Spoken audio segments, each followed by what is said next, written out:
We broke the light barrier, twice. No coordinates. No data packet. No request for contact. Just that short, arrogant declaration from a world most species barely remembered existed. Earth. The counselors gathered in the conclave chamber, the great ringed hall of glass and light orbiting the crimson star of Rhetheon. There were no banners, only the quiet hum of thousands of translation drones hovering.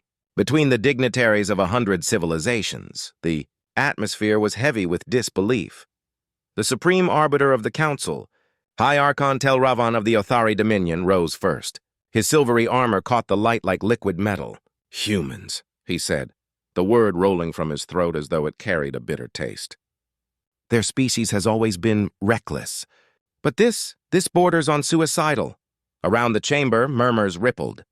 The Varnic delegates hissed. The Chiral collective clicked in agitation. The crystalline Garrot pulsed a dull red.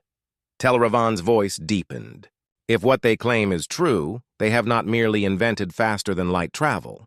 They have violated the continuum itself. From the outer ring, a soft chime echoed. It was the signal of a late arrival. A single small ship had just docked at the Council's high port.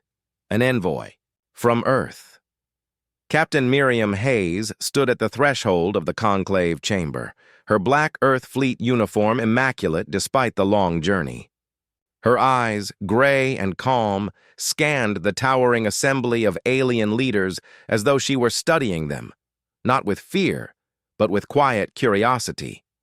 2 security drones hovered close, scanning her for weapons. She ignored them. Tel Ravan turned toward her. "You are the human representative?" "Yes," Hayes said. Her voice was soft but carried clearly through the chamber's acoustic field. "Captain Miriam Hayes, speaking for the United Earth Directorate. And you bring word of this impossible achievement?" Tel Ravan asked. Hayes smiled faintly. "It's not impossible anymore." The council chamber erupted in chaos. Delegates shouted in a dozen languages. The Varnic accused her of deception. The Garrot declared her species a threat to cosmic stability. The Chiral simply screamed in panic, their voices a shrill whine that made the air vibrate. Hayes waited until the noise subsided. "We didn't ask for this assembly," she said calmly. "You did. So let me make something clear. Humanity didn't invent FTL travel to wage war. We did it because we had to." Tel Ravan tilted his head, his tone cold. "You had to?" Hayes nodded. "Because the universe wasn't coming to save us. So we learned to move faster than it could judge." The silence that followed was like a weight pressing down on the hall. The Othari Archon gestured, and a holographic display flared into existence in the center of the chamber. A grainy image, Earth's solar system, viewed from deep space. A strange pulse emanated from the region of Mars. The pulse spread, then folded the simulation like paper. The recording ended abruptly. "Our sensors recorded this anomaly," Tel Ravan said. "It originated from your system." Space itself convulsed. "2 of our nearest relays ceased to exist. And yet you send us a message boasting of victory?" Hayes' expression didn't change. "No, that wasn't victory. That was the test run." The chamber went utterly still. Somewhere near the back, a voice spoke quietly. It belonged to Counselor Yitra of the Silthan Combine, a species known for their pacifism and their precise, emotionless logic. "Captain Hayes, you do not seem to understand what you've done. The physics of lightspeed barriers are absolute. To breach them is to tear at the foundation of causality." Hayes met her gaze. "You said the same thing about atomic fusion centuries ago, then again about wormhole compression. And yet here we are." Tel Ravan's eyes flashed. "Do not compare your primitive history to galactic law." Hayes took a single step forward. "Law doesn't bend the universe, Archon. Ingenuity does." The council called a recess. Delegates dispersed into their private chambers, arguing through encrypted channels. Some demanded sanctions. Others demanded immediate military intervention. A few, like the elder scholar Varth of the Elunari, argued for observation rather than confrontation. In the quiet between debates, Hayes stood alone at the viewport of the observation deck, staring at the red star below. Her reflection looked calm, but her mind was a storm. Behind her, a soft voice broke the silence. "You didn't tell them the truth." It was Dr. Isaac Moreau, the chief scientist of Project Horizon, the program that had birthed the FTL drive. He'd come aboard her diplomatic vessel as part of the delegation, but had been ordered to remain silent. Now, alone, he spoke freely. Hayes didn't turn. They wouldn't believe it. They might have, he said. If you told them we didn't travel faster than light. She turned then, her eyes meeting his. You want me to tell them we cheated? Moreau smiled grimly. We didn't break the light barrier. We broke time. The technology had been born from desperation. For decades, Earth had been isolated, cut off from the rest of the galactic network after the trade embargo of 2491. Humanity had been left to wither on its dying world. The Council had deemed them unstable, a species too aggressive, too unpredictable, too emotional, and so the skies had been closed, but humanity didn't stop reaching. They built what they couldn't buy. They discovered what others feared to imagine. Project Horizon began as an energy experiment beneath the ice of Europa. What they found instead was a way to bend reference frames, not space, not velocity, but the observer's timeline itself. The drive didn't move a ship through space. It shifted it through causality, stepping outside the flow of events and re-entering ahead of where it had left. They called it the Cascade. No warp field, no hyperspace tunnel, just silence. Then arrival. To outside observers, the ship simply vanished and reappeared, sometimes seconds later, sometimes minutes. But in truth, no time had passed for the crew at all. It was instantaneous, perfect, and infinitely dangerous. Back in the council chamber, Tel Ravan convened the assembly again. Humanity's experiments are a threat to the continuum itself, he declared. If they continue, the ripple could unmake the lattice of subspace that binds our universe together. Councillor Yitra agreed.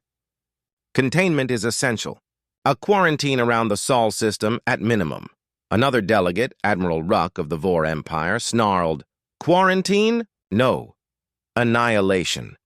If the humans are so eager to destroy reality, we should assist them before they succeed. Hayes listened to them calmly, her hands clasped behind her back. Finally, she spoke. You talk about reality as if you understand it. But tell me, when was the last time any of you tested your assumptions? Ruck glared. We don't test madness. Then you fear it, Hayes said simply. Outside, the red star flickered. None of the delegates noticed, but Hayes did. A subtle pulse in the infrared spectrum, a signal. She pressed a small transmitter in her pocket, acknowledging receipt. Moreau's voice crackled faintly through her comm. It's ready. They found us. Hayes took a slow breath. Tell them to hold position. She turned back to the council, her tone calm. You all seem to think humanity is playing with toys it doesn't understand. But you forget something important. Tel Ravan folded his arms. And what is that? She smiled slightly. We didn't test the Cascade in isolation. We tested it everywhere. The Archon frowned. Explain. While your council was arguing, she said softly, 5 human ships disappeared from Sol orbit. You thought it was malfunction, but it wasn't. The chamber fell silent. She looked around the circle of alien faces. They're here. At that instant, every sensor on the station screamed. The light outside the windows fractured. Space itself seemed to ripple like water. Then, one by one, 5 black silhouettes appeared in orbit around the Council's home star, angular ships without emissions, without drives, simply existing where nothing had existed a heartbeat before. Each vessel bore the insignia of the United Earth Directorate, and not one of them had been detected entering the system. Panic erupted. War protocols activated. Defense grids powered up. But before any weapon could be fired, every display went dark.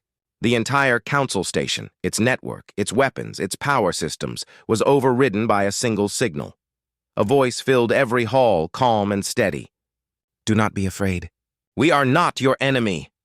The voice was Hayes's. Tel Ravan rose, fury boiling in his metallic eyes. What have you done? Hayes remained still. Demonstration, Archon. You demanded proof of humanity's recklessness. Consider this your warning instead. You violate the sanctity of the Council, he roared. No, she said quietly. "We're reminding you it isn't sacred." Every alien eye turned toward her. "You built laws to preserve what you already understood," she said. "We build ships to reach what we don't." Outside, the 5 human vessels flickered, then vanished, leaving behind no radiation, no displacement, not even a gravitational echo. They were gone. Silence fell again, and in that silence, for the first time, the Council was afraid, not of war, not of destruction, but of the unknown. Tel Ravan's voice was low now. "What is it you want, human?" Hayes looked him in the eye. "Nothing," she said. "We only came to tell you. We're not asking permission anymore." And with that, she turned and walked out. That night, long after the council chambers emptied, Tel Ravan stood alone before the viewport. The red star of Raytheon burned quietly beneath him. He replayed the recording of Hayes's ships vanishing over and over, frame by frame. Each time he saw it again, the impossible. The stars were watching. That was how the Cathari fleet commander described it later, when he tried to explain what happened at Raytheon. The stars were watching, he'd said, and for the first time, they blinked. After the humans' demonstration, the Galactic Council declared a state of interstellar emergency. Never before in all recorded history had a single species seized control of the Council's central station, even for seconds. Never before had a fleet appeared from nothing and vanished without leaving a trace. And never before had the most arrogant civilizations in the galaxy realized how small they truly were.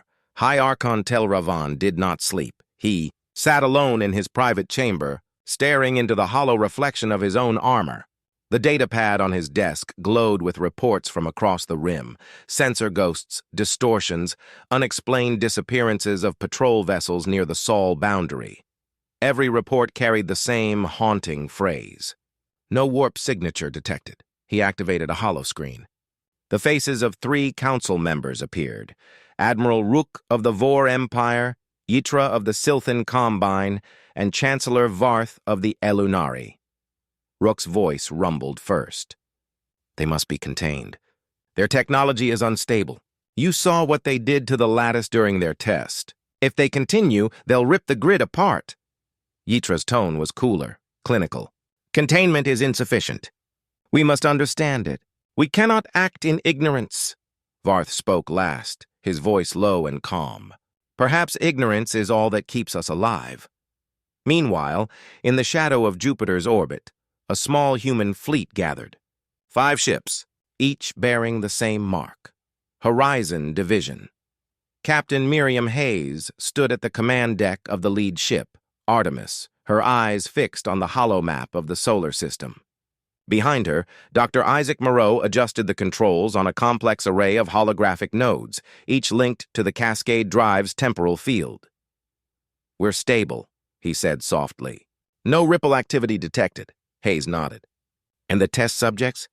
"Alive," Moreau replied. "Disoriented, but alive. 2 minutes subjective time, 38 hours external." "The fold held," Hayes exhaled slowly. "That's the longest jump yet." Moreau looked uneasy. "Captain, with each activation, the lattice strain increases. The Council's right about one thing. The drive isn't stable.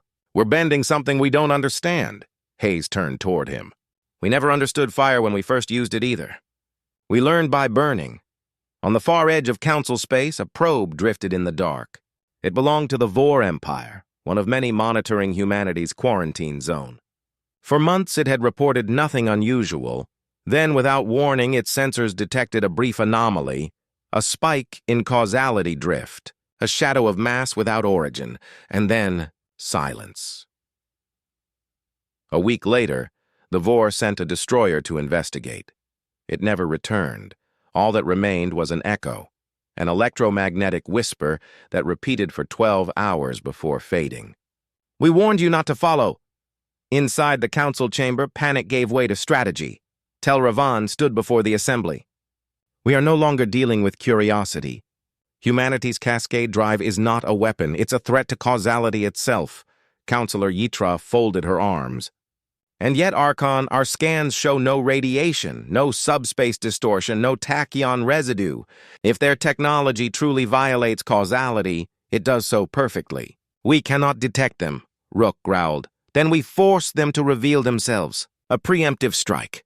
We isolate their system, crush their outposts, destroy every piece of data they've gathered. Varth shook his head slowly. You would declare war on a species that has already vanished from your sensors? Telravan's metallic eyes glinted. We cannot allow them to hold the galaxy hostage with a device that might unmake it. The vote passed by narrow margin. The Council authorized Operation Parallax, the full military, quarantine and suppression of Earth and all affiliated human colonies. War was coming. Back aboard the Artemis, the bridge lights dimmed as Hayes received the transmission. The Council's ultimatum was short. Dismantle your Cascade drive, submit your research. Or face containment. She read it twice, then deleted it. Moreau stood nearby, pale. They'll come. Hayes nodded. Let them. She turned toward the viewport, watching the cold shimmer of distant stars. Her reflection looked older than she remembered, harder. They think we're playing with forces beyond us, she said. They don't understand. We've been living with forces beyond us since we crawled out of the mud. Moreau hesitated. And if they attack? Hayes smiled faintly. Then they'll learn what happens when something small and desperate refuses to stay where it's told. 3 weeks later, the Vor task force arrived in the Sol system. 32 ships. Heavy cruisers, dreadnoughts, carrier escorts, the most formidable armada the Vor had ever assembled. They entered the system through the Mars Gate, expecting resistance. There was none. Earth hung silent and dark below, its orbital defense network cold and empty. Admiral Ruck himself led the fleet from the bridge of his flagship, Vengeance of Korth. Scan for heat signatures, he ordered. If they hide, we'll drag them out, but the sensors showed nothing. No ships, no emissions, not even satellites, only static. Then for an instant, every ship's internal clock flickered backward by 6 seconds. Ruck frowned. Report, no one answered, because at that exact moment, every human vessel reappeared, inside the Vor formation. The Cascade fleet had folded in. What followed was not a battle, it was a lesson. The Vor ships fired first. Plasma beams, rail cannons, torpedoes, each weapon meant to vaporize human metal. But the human ships shimmered, their forms splitting like reflections in broken glass. Each shot passed through ghosts, and then the ghosts fired back, not from turrets, not from visible launchers, from inside the enemy ships. Every Vor vessel was torn apart from within, systems collapsing as if time itself were reversed around them. Crews screamed over comms, but by the time their messages reached the fleet, they had already died. In under 3 minutes, the largest fleet in Vor history ceased to exist, and the only transmission that remained was human. Operation Parallax terminated. Do not return. When the Council received the news, disbelief turned to terror. Telravan watched the footage in silence, the Vor ships disintegrating mid-space, their wreckage folding in on itself until not even light escaped. The analysis showed no warp traces, no weapon signatures. It was as if the human fleet had simply chosen what parts of reality remained. Yitra whispered, "This is not technology. This is control." Varth nodded. They found a way to step outside the script of the universe. Telravan clenched his fists. Then we must rewrite the script before they do. The Council called another emergency meeting, the second in a single rotation. Debate raged for days. Some demanded humanity's extermination. Others urged negotiation. But it was Chancellor Varth who said what no one else dared. We may not be able to fight them. Silence followed. Every empire here believes itself invincible, Varth continued. We wield armies that can tear worlds apart. But none of us has ever faced an enemy that can leave reality whenever it chooses. Ruck's replacement, the Vor High Admiral Tairn, snarled, "You would surrender to a primitive race?" Varth's crystalline form glowed faintly. "No, I would listen." At that same moment, humanity's fleets were gone, vanished. They did not retreat to Earth, nor to any known outpost. The Sol system remained empty. The satellites drifted in silence. Even radio emissions ceased. To outside observers, humanity had vanished completely, but inside the invisible folds between causality, the human fleet waited. Dr. Moreau watched the readings on the Cascade console. We can't hold this state forever. The temporal field's degrading. Hayes looked around the dim bridge, her crew silent at their posts. We don't need forever, she said. Just long enough. For what? Moreau asked. She smiled faintly. For them to realize we're not the threat they think we are. Back in the council chamber, Tel Ravan stared at the holographic star map. Entire sectors flickered in and out of sensor range. Ghost signals appeared where no ships existed. Timestamps contradicted themselves, and every time a probe tried to trace the anomalies, it vanished, then reappeared hours later, aged by years. The humans weren't fighting. They were demonstrating. Tel Ravan's voice trembled for the first time in his long reign. What are they trying to tell us? Yitra answered softly, that they don't travel faster than light. Varth finished the thought. They travel without it. In the empty quiet between stars, Captain Hayes stood before the viewing glass. Through the distortion of the Cascade field, space looked fluid, shimmering currents of existence bending around the ship like water around stone. She whispered to herself, We didn't invent faster travel. We invented choice. Moreau looked up. Choice? To move when no one else can, she said. To act when time itself says wait, he frowned. And if they attack again? She turned to him, her gray eyes calm. Then we remind them that we already left. The first human ship to fall didn't explode. It simply stopped existing. The Artemis had been hovering at the edge of the Cascade fold, her engines humming quietly against the black. Then without light, without sound, she folded inward like paper in the rain. No debris, no radiation, just absence. Dr. Isaac Moreau stood frozen at his console, the readouts trembling with meaningless data. It's gone, he whispered. Not destroyed, erased. Captain Hayes turned slowly toward him. Temporal collapse? He nodded, his face pale. No, worse. The field ate its own anchor. The Cascade drive is cannibalizing time. For a moment, the command deck was silent except for the soft hiss of recycled air. The bridge crew looked to Hayes, waiting for orders that didn't exist yet. She finally said, Send word to the others. We hold position. No more jumps until we understand what we've built. Outside the viewport, the stars shimmered faintly. Too still. Too perfect. They were watching again, far away. The Galactic Council knew nothing of the Artemis's disappearance. To them, the humans were still an untraceable threat, a phantom species flickering in and out of reality. But to the Council's military arm, that threat could not go unanswered. The Vor Empire assembled a second task force, a grander, quieter armada this time, not to attack, but to trap. At its heart was the largest structure ever built by the combined hands of 3 civilizations, a gravitational anchor called the Event Lattice, suspended above a neutron star. Its purpose was simple, to lock down time itself. If humanity's Cascade drive was truly a manipulation of causality, then the lattice would hold them in place. It would cage their impossible motion inside a fixed temporal field, and it would do so without firing a single shot. The day the Event Lattice activated, the Council assembled again. Tel Ravan presided over the chamber, his silver armor dim in the light of the screens above. Every species watched through the holostream, millions of eyes across the galaxy fixed on one moment.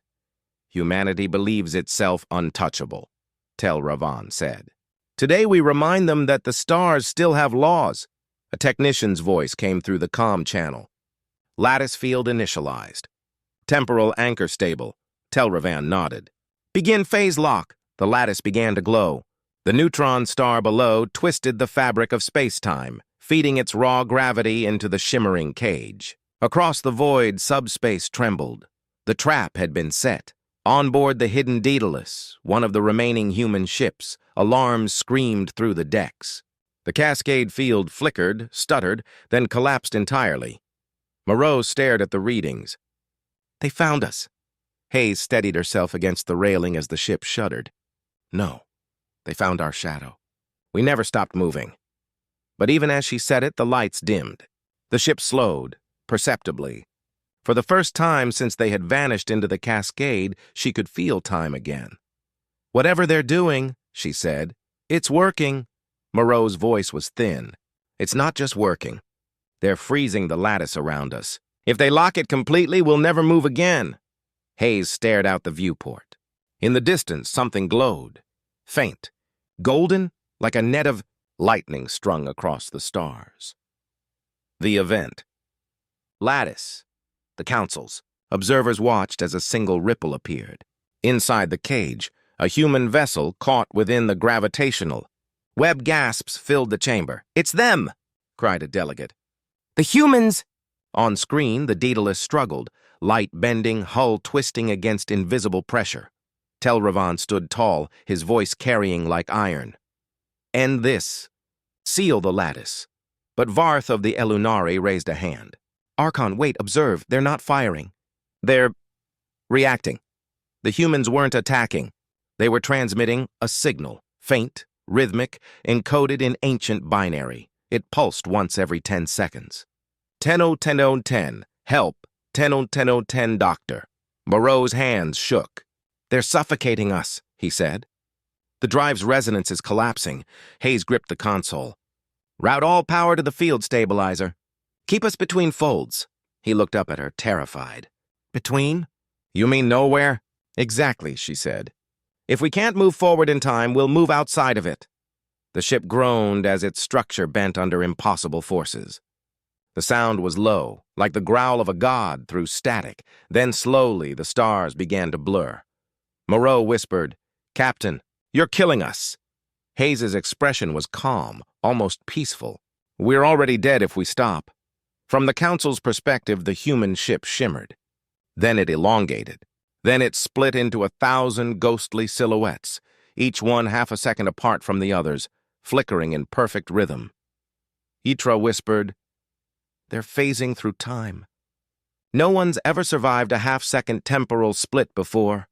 Varth watched silently. They're not trying to survive. They're sending a message. On screen, the fragments of the ship began forming a pattern. Not random movement. Deliberate, precise. A shape. Telravan frowned. What is that? Varth leaned forward, his crystalline features reflecting the light. It's a star map, he said quietly. They're showing us where they've been. The map bloomed across the void. Hundreds of systems, none of them near Earth. Some in galaxies no one had ever charted. The implication struck like thunder. They had not merely traveled across space. They had traveled between realities, and then, just as suddenly, the Daedalus vanished. The lattice's power reading spiked, then fell. The cage flickered and went dark. Every monitoring probe, every sensor feed, gone. The council chamber erupted in shouts, confusion, and fear. Telravan slammed his fist against the railing. What happened? Where did they go? A trembling voice from the technicians answered. Every anchor collapsed simultaneously, Archon. The lattice inverted. For a fraction of a second it pulled instead of holding. He froze. Pulled what? The technician swallowed. Everything. On the edge of the Rhetheon system, a quiet moon blinked out of existence. So did 3 unmanned stations, a relay network, and one of the Archon's escort ships. Each object disappeared in perfect synchronization. No explosions. No debris, just silence. And then one message appeared on every council channel, transmitted on every frequency at once. You tried to cage time. You forgot we built the key inside it. Far beyond the reach of any sensor, the Daedalus drifted in darkness. The ship was quiet. Engines cold, lights dimmed. Dr. Moreau lay unconscious, blood trickling from his nose. The crew floated at their stations, suspended between seconds. Only Captain Hayes remained awake. Around her, the world shimmered, reality half-formed, like a painting left unfinished. Her hands shook, but her eyes were clear. She looked at the ghost of Moreau beside her and whispered, "We did it." She reached out toward the viewport. Beyond it, there were no stars, only colors that no human language could name. She smiled faintly. "We're outside," and then she closed her eyes. Back in the council chamber, the assembly was in chaos. Varth spoke first. "You've lost them. You've lost them all." Tel Ravan turned sharply. "They destroyed themselves." "It was inevitable." "No," Varth said quietly. "They showed us what inevitability means." He looked toward the empty hologram where the human vessel had been. "They left time behind, Archon. Do you know what that means?" Tel Ravan's expression hardened. "It means they are gone." Varth shook his crystalline head. "No, it means they can return whenever they choose." For weeks after, strange anomalies rippled across council space. Entire fleets reporting déjà vu. Planets where the same sunrise happened twice. Voices whispering through comms before transmissions began. Human voices, impossible ones. The galaxy began to feel watched, not by gods, not by machines, by us. And slowly, fear began to turn into something else. Wonder. In the quiet halls of the council library, Yitra studied the human data packet they had intercepted before the final disappearance. It contained only one line of code, and beneath it, a phrase in English. "The cascade is not movement. It's memory." She stared at it for hours before understanding. Humanity hadn't built a faster engine. They had built a way to remember the future. The first sign they were back wasn't light. It was time. Across the Vehlari systems, clocks began running backward.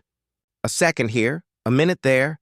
Not enough to panic the civilians, but enough to make the soldiers whisper. On a military outpost orbiting Zealand 4, a comm officer reported the same voice repeating every hour on the hour, no matter how many times they reset the system. "You looked for us," the voice said softly. "We remembered you. It was human.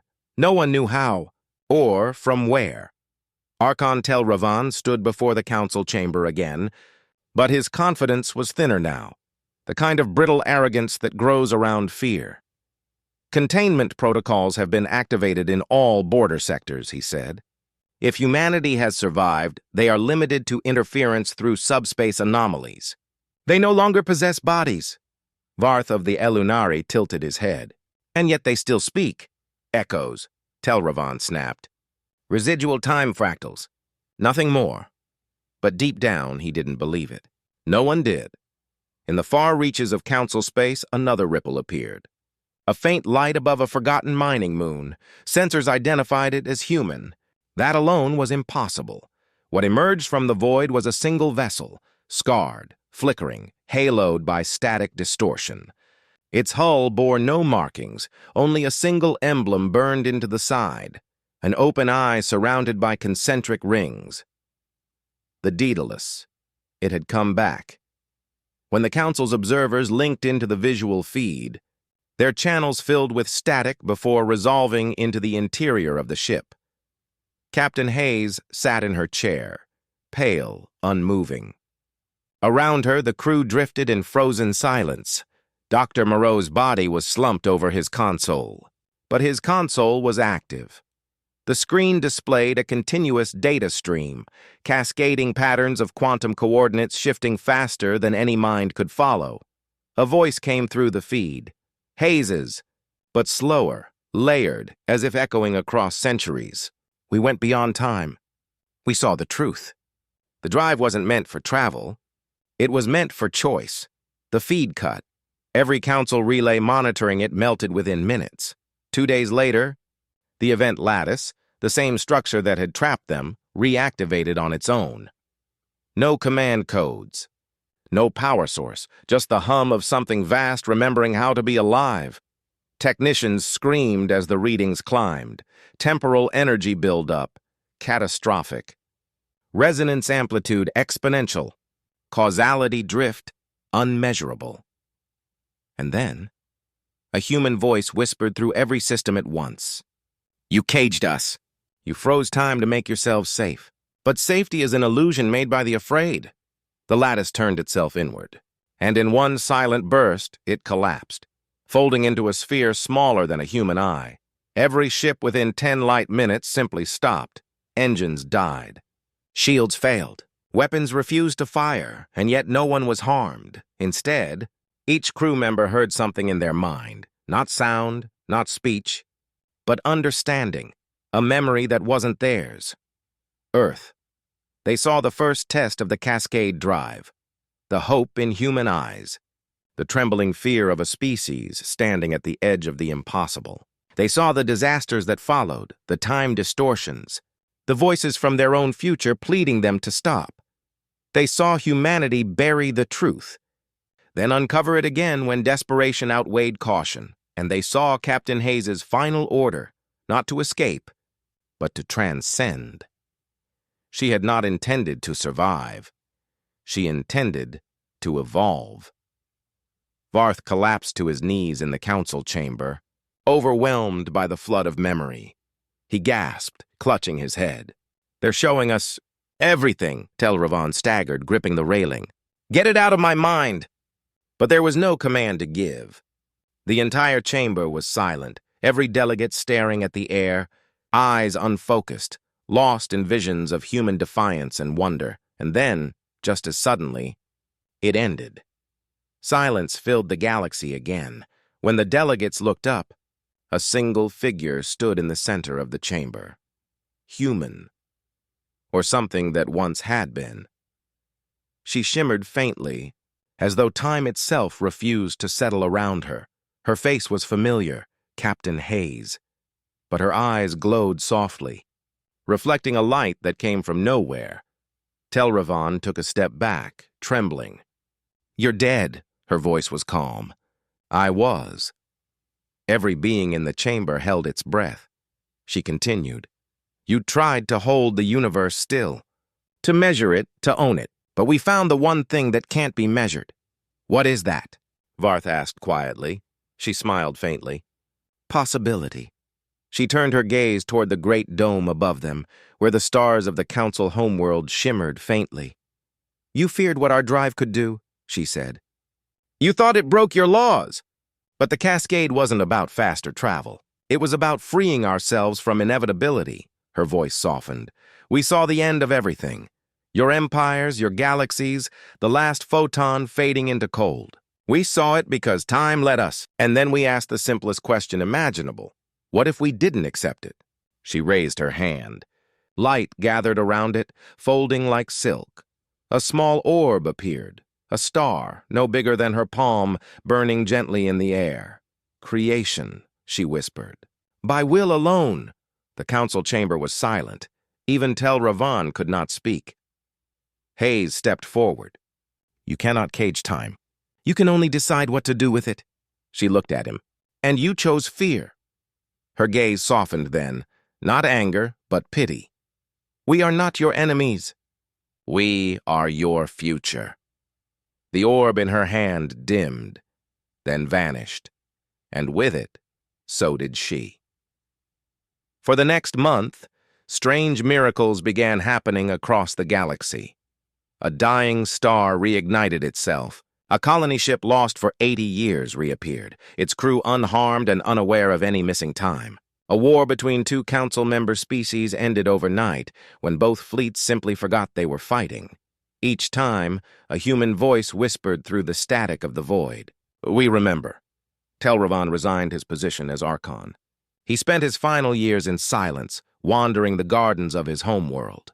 When asked what haunted him most, he said only, "They didn't conquer us. They outgrew us." Varth, meanwhile, wrote the first unified chronicle of human contact, titled "The Children Who Refused the Clock." It became sacred reading across thousands of worlds, and deep in the council archives, sealed under 100 encryption layers, sat the original message that started it all. A note from Captain Hayes's final transmission. "If we can't escape time, then maybe we can teach it mercy." In the centuries that followed, every species learned from humanity's leap into the unknown. Some tried to replicate the Cascade Drive. None succeeded. But every now and then, a ship lost in the dark found its way home, years or even centuries later. The crew unchanged. And when asked what saved them, Their answers were always the same. We saw a woman in the light. She told us to remember who we are. Centuries passed, but time after humanity's departure no longer flowed the same way. Historians wrote about the era of the vanishing, an age when the laws of physics softened, when destiny bent around choice, and when whispers in the cosmic dark reminded every world that something greater still listened. No one had seen a human in generations, and yet their touch lingered everywhere, in the way gravity sometimes pulsed gently before storms of light, in the way ships that should have been lost somehow arrived early, in the way children across countless worlds dreamed of a blue planet they had never known. Varth, now old and crystalline gray, sat beneath the great dome of the council's new chamber, rebuilt, reimagined, quiet. Before him floated the holographic seal of the once-feared event lattice. Now it was only a symbol, a reminder. He had seen empires rise and crumble, alliances form and fade. Yet nothing haunted him more beautifully than that moment when Captain Hayes held a star in her palm and spoke of possibility. He sometimes wondered if the rest of them had misunderstood what she meant. Maybe humanity hadn't disappeared into higher dimensions. Maybe they had simply gone home, to wherever souls come from when the universe is young. He whispered softly to himself, "You freed us, didn't you? You taught us to stop fearing the end." The words vanished into the air, but he knew, somehow, that someone heard. Beyond the edge of known space, where the cosmic background light thinned into silence, a ripple moved. It wasn't energy or gravity or matter. It was memory. Within it, something stirred. A fleet, ancient, vast, and impossible. Human ships, intact as the day they vanished. They moved without thrust, without flame. Each one glided as though carried by thought. Their hulls shimmered with symbols the galaxy's scholars had never deciphered, half mathematics, half prayer. At the head of the formation drifted the Daedalus. Inside there was no crew, only echoes. Yet the lights glowed softly, waiting. In the galactic core, the Council's sensors picked up the impossible. Dozens of objects approaching through unmeasurable vectors, faster than causality itself. The alert went out immediately. Panic spread like static through the networks. Varth was summoned from his chamber, escorted by trembling guards. "They're returning!" one cried. He stopped at the observatory, staring at the holographic display. Hundreds of bright points, approaching, unstoppable, but he felt no fear. Instead, he smiled.